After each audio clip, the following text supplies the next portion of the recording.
जलकर भस्म हो जाता है। तो जब इतनी शक्ति है तो ये लोहा लंगड़ वादे काहे घूम रहे हो?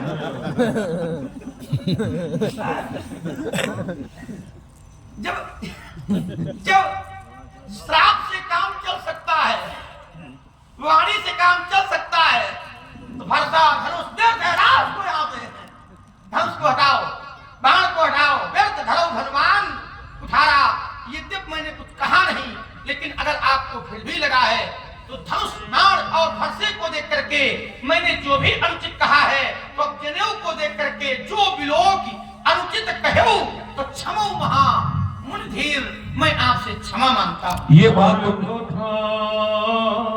बात जो इन्होंने कही है, फिर तो धरो धर्मान कुठारा, कि जब इतनी बड़ी सामर्थ ब्राह्मण की तपस्या में है तो लोहा और लंगड़ ये जरे मरे जा रहे हैं। इसीलिए अरे लंगड़ बनाने बैठक मारो, दूध पियो, सब व्यवस्था बन जाएगी। नहीं ऐसे लंगड़ बनते, देखो लोहा लंगड़, बैठक लगाओ, लोहे का ही दूध पियो। लोहे का ही लंगड़। अब लोहा जब अबे यहाँ पर गया तो कबाड़ी के यहाँ जो लोहा होता है उसकी उपमा दे रहे हैं। ये कबाड़ वाला लोहा, ये कबाड़ वाला समझ रहे हो का? वो समझ रहे हैं अच्छा, आप। व्याख्या तो आपो कर रहे हो कि शंकर जी ने दिया है, कबाड़ वाला नहीं है, ध्यान रखना। गंधमादन पर्वत पर शंकर जी ने दिया है। तो महादेवम पर्वते गंधमादने अस्त्राणि भरियामासम परसुम चाति चेतसम, ये वो फरसा है। अब ये बात आई व्यर्थ धरो, तो ये व्यर्थ में धारण नहीं की, इसमें भी कारण है। ब्राह्मण कुल में जन्म लेकर अस्त्र शस्त्र लेना ये हमारे स्वभाव के अंतर्गत नहीं है, लेकिन उसमें कारण क्या है जानते हो? वो कारण ये है कि हमारे बाबा और उनकी जो धर्मपत्नी माने हमारी दादी, जिनका नाम था सत्यवती, ये विश्वामित्र जी की सगी बहन है। अब विश्वामित्र जी उस समय पैदा नहीं हुए थे। विश्वामित्र जी का वंश क्षत्रिय वंश है। तो उस समय विश्वामित्र जी की माता ने कहा कि ऐसा करो, आप जिस कुल में आपका विवाह हुआ है, अपनी पुत्री से कहा उस वंश की सेवा करो और दो प्रसाद से प्राप्त कर लो कि एक प्रसाद से आपको पुत्र मिल जाए और एक प्रसाद से हमारे घर में भी दीपक जल जाए।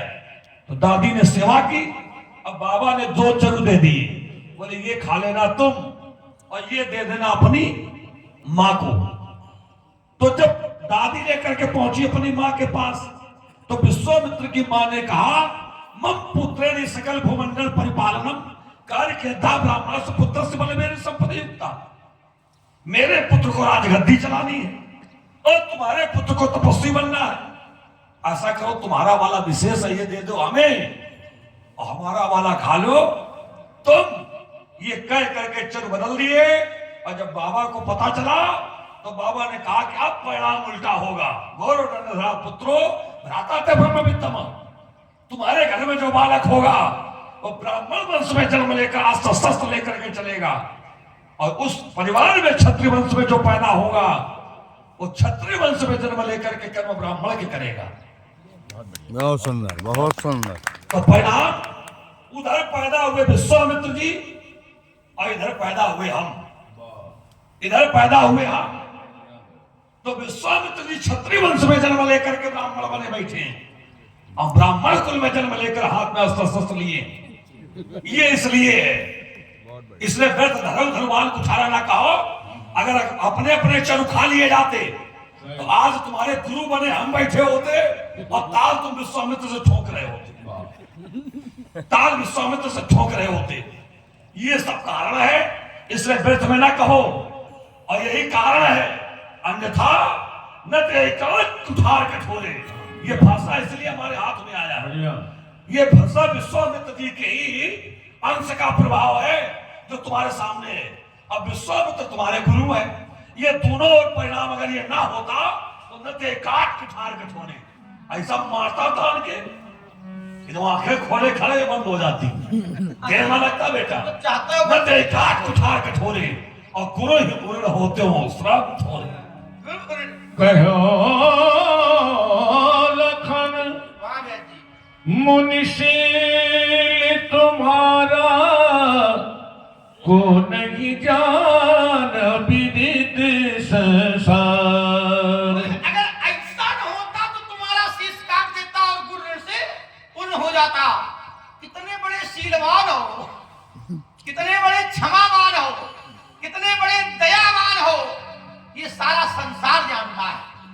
उसी को जनाने की आवश्यकता नहीं है। और क्या उसी सील के कारण ब्याज जी? माता ही पिता ही उरिन भयनी के गुरु ऋण रखा सोच बढ़ जी के। माता और पिता के ऋण से भली बहादुर हो चुके हो महाराज। और अगर हो गए हैं तो ये गुरु ऋण शेष है, और गुरु ऋण शेष है उसको आपने हमारे माथे काढ़ा है। तो यदि हमारे माथे काढ़ा है तो दिन चली गए ब्याज बहुत बढ़ बड़ा बढ़ा है। दिन व्यतीत हो गए हैं, ब्याज बढ़ गया है। चलो एक बात अच्छी है कि कर्ज आपको याद है, तो ब्याज जी इनको याद है और माथे हमारे हैं, तो हमें करना क्या चाहिए? अब आनिय ब्योखरिया बोली तुरंत